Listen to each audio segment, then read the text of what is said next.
destiny, for already I feel the pangs of labor and childbirth, and if I abide other 4 or 5 days, I shall be brought to bed here, and I shall be unable to travel to my country.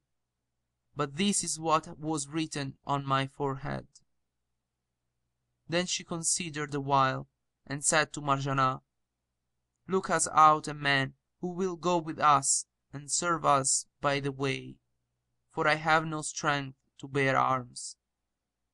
"By Allah, O my lady," replied Marjanah, "I know none but a black slave called Al-Kasban, who is one of the slaves of King Omar bin al-Nu'man. He is a valiant wight, and he keepeth guard at our palace gate. The king appointed him to attend us, and indeed we have overwhelmed him with our favors. So, look'ee, I will go out and speak with him of this matter, and promise him some money, and tell him that, if he have a mind to tarry with us, I will marry him to whom he will.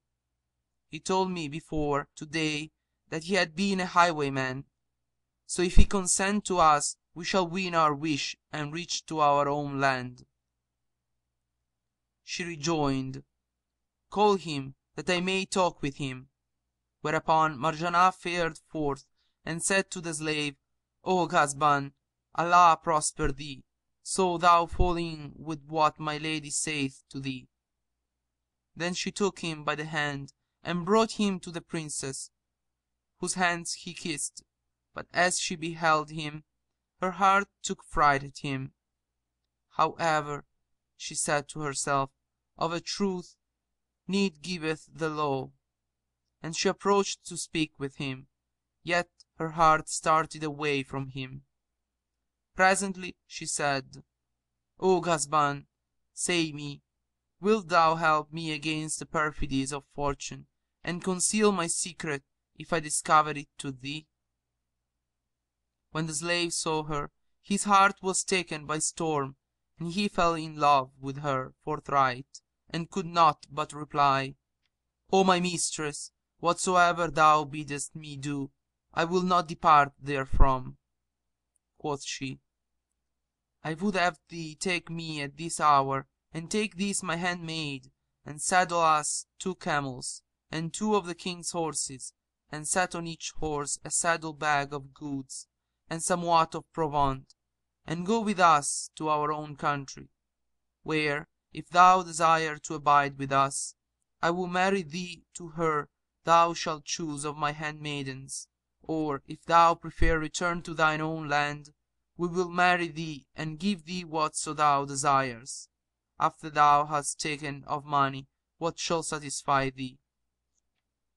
When Al-Ghazban heard this, he rejoiced with great joy and replied, "O my lady, I will serve both of you with mine eyes, and will go at once and saddle the horses."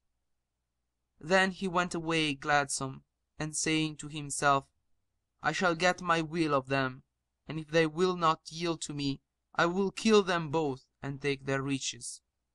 But he kept this his intent to himself, and presently returned with 2 camels and 3 head of horses, one of which he rode. And Princess Abrizah made Marjanah mount the second, she mounting the third, albeit she was in labor pains, and possessed not her soul for anguish.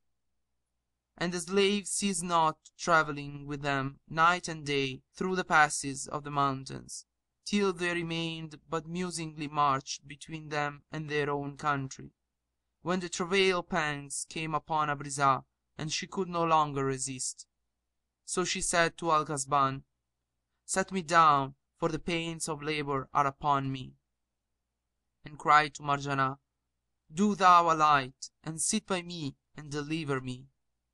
Then Marjanah dismounted from her horse, and Al-Ghazban did in like sort, and they made fast the bridles, and helped the princess to dismount, for she was aswoon from excess of anguish. When Al-Ghazban saw her on the ground, Satan entered into him, and he drew his falchion, and brandishing it in her face, said, "O my lady, vouchsafe me thy favours." Hearing these words, she turned to him and said, "It remaineth for me only that I yield me to negro slaves, after having refused the king's embrace"—And Shahrazad perceived the dawn of day and ceased to say her permitted say.